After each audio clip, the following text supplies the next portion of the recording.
farmers are preparing for another summer of water rationing in Jordan, already one of the world's top 10 water-poor countries. Here, every drop is precious, and when there are shortages, tempers flare. Water is very important in this part of the world, and without having enough water resources, we will not be able to continue with our economic development. Unlike many of its neighbours, Jordan is not rich with oil. And although 80% of the country is desert, in the poorest rural communities, agriculture is the principal source of employment. Yet, as water shortages grow, more and more rural communities are turning into ghost towns and abandoned farmlands into deserts. If farmers don't work the land, it becomes wasted, and over time it loses its fertility, eventually becoming desert. Which leads in turn to a steady migration of rural people to the cities. Like Amman, where they join waves of refugees from conflicts in the Middle East, contributing to overcrowding and to further migration abroad. But 4 years ago, with support from IFAD, the UN agency devoted to fighting rural poverty, the government began providing farmers with the tools to help them remain on the land.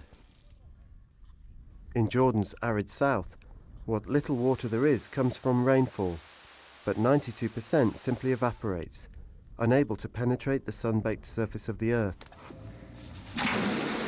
The IFAD-supported program encouraged farmers to collect that rainwater by building cisterns and check dams, which not only reduce the damage caused by flash floods, but spread water over large areas that could be used to grow crops.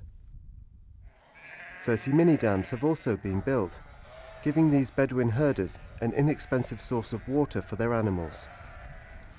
Istapeg Abdelgabir is one of 5,000 farmers now taking part in the program. Last year, she built a cistern to capture and store water during the rainy season, water she'll use this summer to keep her olive trees alive. Building the cistern really has made a difference, and now the olive trees get enough water. I think it really has saved us. With a sustainable water supply and more than 100 olive trees, Istapeg believes she and her 2 children have a future here. The kind of future that Tawfiq El-Zabri of IFAD sees as a necessity.